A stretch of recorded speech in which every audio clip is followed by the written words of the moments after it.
Hola, hola, sean todos muy bienvenidos. En esta oportunidad vamos a desarrollar las actitudes del demandado.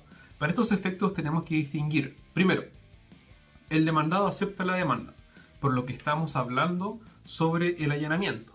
El demandado no se defiende, como segunda actitud. Por lo tanto, estamos hablando de rebeldía o contumacia. Y tercero, el demandado se defiende. Tenemos que subdistinguir que la defensa se manifiesta a través de la oposición de excepciones, ya sean dilatorias, perentorias o mixtas o anómalas, la contestación y finalmente la reconvención. Todo ello lo veremos a continuación. Primera actitud. El demandado acepta la demanda. Por lo tanto, estamos hablando del allanamiento. Y como concepto, no hay concepto legal.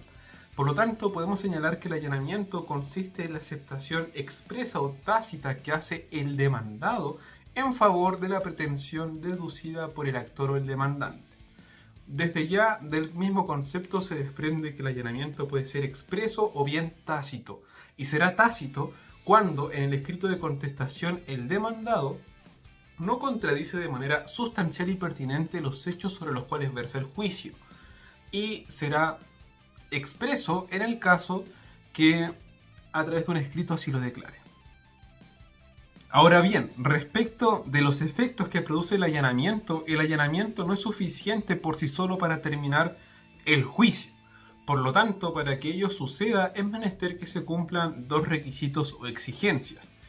Primero, que se tienen que evacuar los escritos de réplica y dúplica, y finalmente que se cita a las partes a oír sentencia.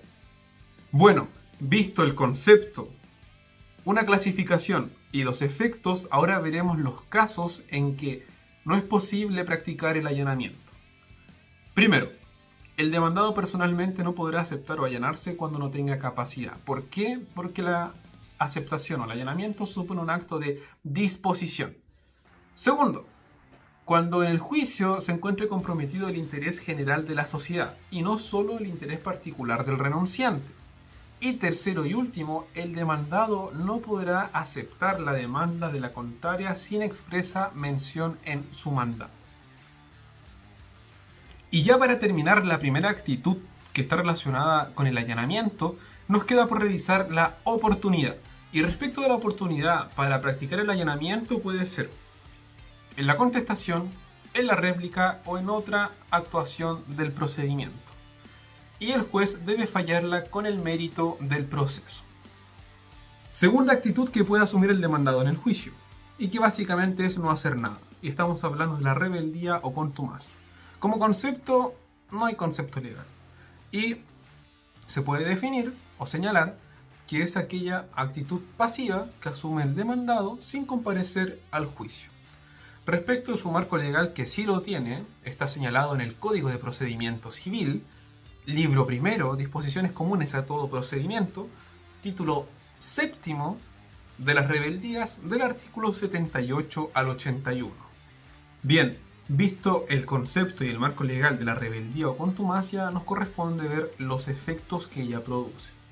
La no contestación de la demanda no significa que todo lo contenido o vertido en el escrito de la demanda sea cierto. Por lo tanto, el actor o el demandante deberá probar los hechos que sirven de fundamento para su demanda.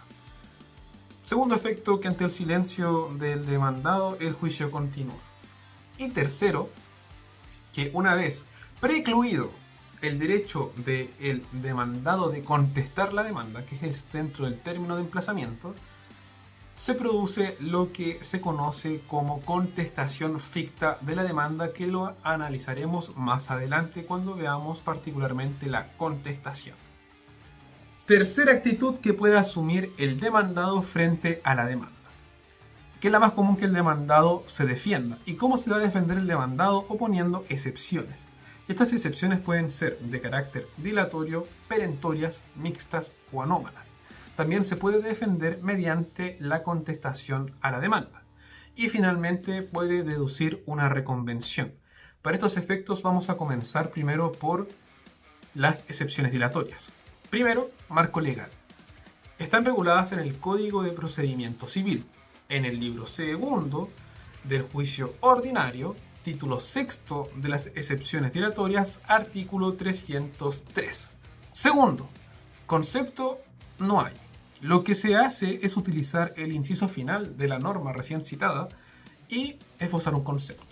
Y son aquellas que tienen por objeto la corrección del procedimiento sin afectar el fondo de la acción deducida. Bien, ahora nos corresponde ver la enumeración de las excepciones dilatorias. La enumeración se encuentra en el artículo 303 del Código de Procedimiento Civil y son las siguientes. Número 1, la incompetencia del tribunal ante el cual se entabla la demanda. Número 2, la falta de capacidad del demandante o de personería o de representación legal del que comparece a su nombre. Número 3, litispendencia. Número 4, ineptitud del libelo.